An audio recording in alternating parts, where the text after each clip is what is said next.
Let's bring into the conversation Clifford May, president of the Foundation for Defense of Democracies. Clifford, I guess you're not surprised by the number of casualties and those who have died at the hands of these particular militants. No, not surprised, especially when you consider that over the past 3 years, we've had about 200,000 people killed in Syria, a civil war that has involved jihadis on both sides, al-Qaeda, of course, the Assad regime, which is aligned with the Islamic Republic of Iran. You've had the Islamic State, which broke off from al-Qaeda and now fights against and sometimes with the al-Nusra Front. It's a pretty terrible situation in that part of the world, and the casualties continue to mount, and I don't think we can see any real relief from that anytime soon. As you know, Canada is considering its options whether to participate in a combat role in Iraq.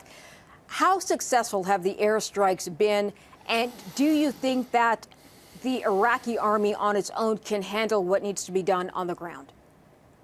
There have been about 300 airstrikes, as I understand it. The majority of those, over 200 of them, have been in Iraq, the remainder in Syria. I think they have done some damage to ISIS, the Islamic State. They've at least prevented it from expanding further, but I don't think it's anywhere near defeat. The Iraqi military has not performed well up to now. We're hearing from the Iraqi government that they think they can do better and that they're getting some training.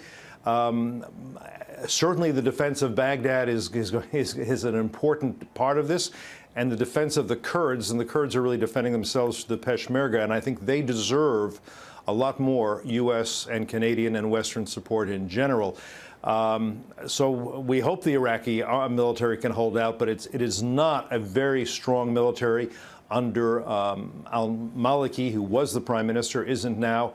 It lost a lot of its best officers. Certainly all the Sunni officers pretty much were lost. So it's in a pretty weak state. It is supported by the Iranians.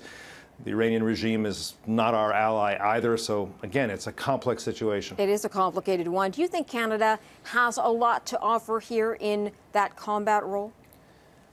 I think that, look, the Canadian military is a formidable military within the world. It's been a good partner to the U.S. in Afghanistan and many, many other places, almost every place the U.S. has been. Certainly think Canadian military can be helpful in terms of training if they want to be, and working closely with the U.S. on this.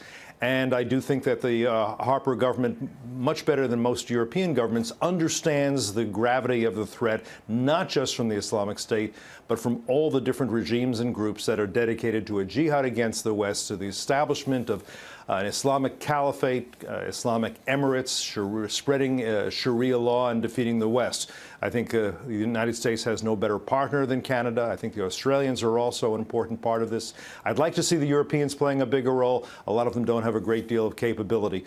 So I think it's wonderful and useful to have the Canadians involved in this effort, and I think certainly the U.S. should welcome that, and I think Canada is playing an important role on the world stage and should continue to do so. All right, Clifford May, Foundation for Defense of Democracies. Thanks very much.